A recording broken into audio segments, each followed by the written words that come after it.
Kemudian ada juga nih komentar-komentar warga yang kadang-kadang nyeleneh, kita bingung nih mau respon seperti apa. Ada yang kadang-kadang Pemprov minta pampers seperti itu, ada yang minta uang gitu. Kita tuh harus standby gitu, saya sendiri juga harus standby 1x24 jam karena di divisi saya ini bekerjanya 3 shift. Pelayanan publik itu kalau mau istilahnya tidak ada hari libur ya. Setiap hari itu kita harus melaksanakan pelayanan publik gitu.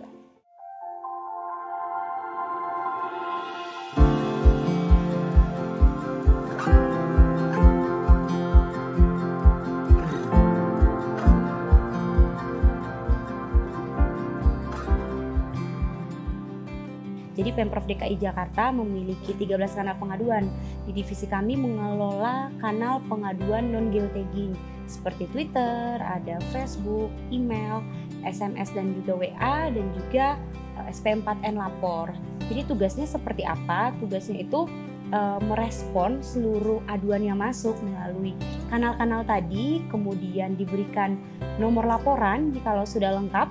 Nomor laporan tersebut bisa di-tracking oleh warga melalui portal CRM. Kita menjadi help desk, jadi kita punya produk-produk JSC nih. Nah, kalau misalnya ada gangguan sistem, nah perangkat daerah itu bisa langsung WA ke kami dan kami menjawab untuk men-solving permasalahan tersebut. Memonitoring nih pekerjaan-pekerjaan tersebut, apakah sudah sesuai dengan SOP, apakah sudah sesuai dengan standar dalam melakukan pelayanan. Kemudian sebagai konsultan juga nih, jikalau teman-teman dari divisi saya masih kurang mengerti nih bagaimana cara merespon, perangkat daerah mana nih yang seharusnya menerima laporan tersebut. Nah, itu saya yang menjadi konsultan juga dari laporan pengaduan-pengaduan tersebut.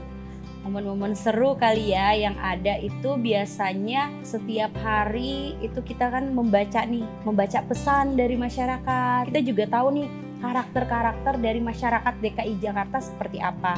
Selain itu juga kita juga paham nih dari sisi pandang petugas penindaklanjuti laporan.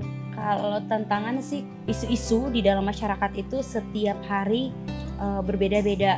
Kalau saat musim hujan, nah isu-isu banjir gitu.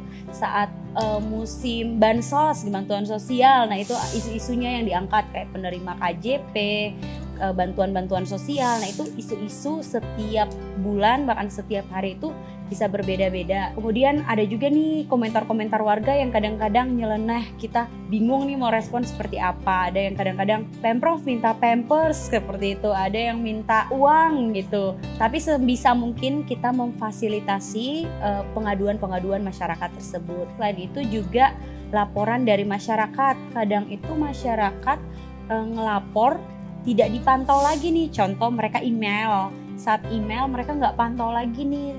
Sedangkan kami membutuhkan informasi tambahan seperti patokan di mana laporannya. Nah, kadang keluarga tidak membalas itu gitu. Jadi terkadang itu sih yang jadi tantangan tersendiri sih sebagai seorang pengelola kanal pengaduan masyarakat. Kita tuh harus standby gitu. Saya sendiri juga harus standby 1x24 jam karena di divisi saya ini bekerjanya 3 shift. Pelayanan publik itu kalau mau istilahnya tidak ada hari libur ya.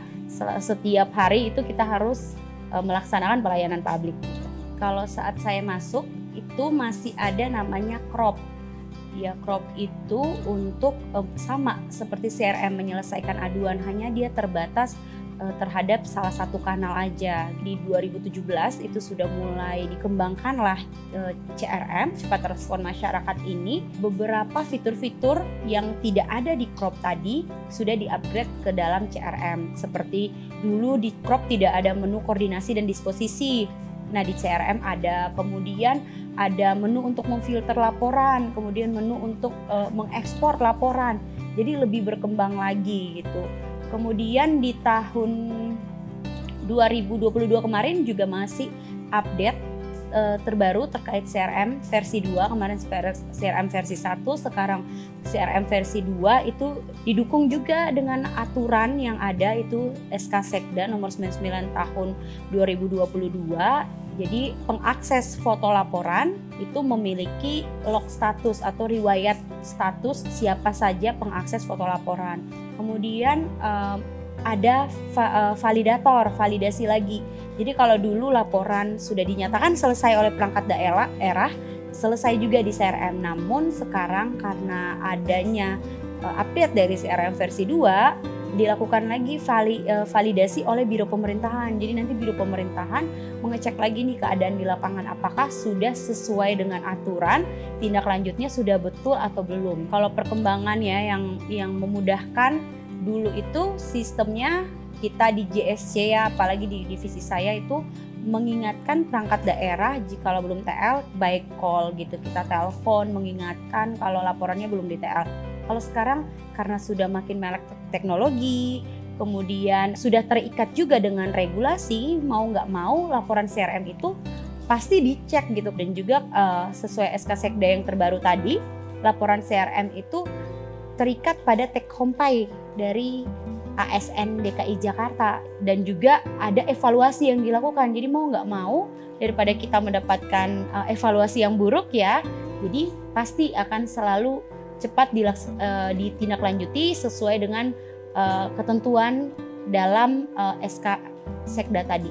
Semoga sistem yang ada di CRM ini makin memudahkan pengguna CRM, yaitu perangkat daerah, dan juga memudahkan juga pada masyarakat memahami bagaimana alur tindak lanjut dari pengaduan-pengaduan yang dibuat.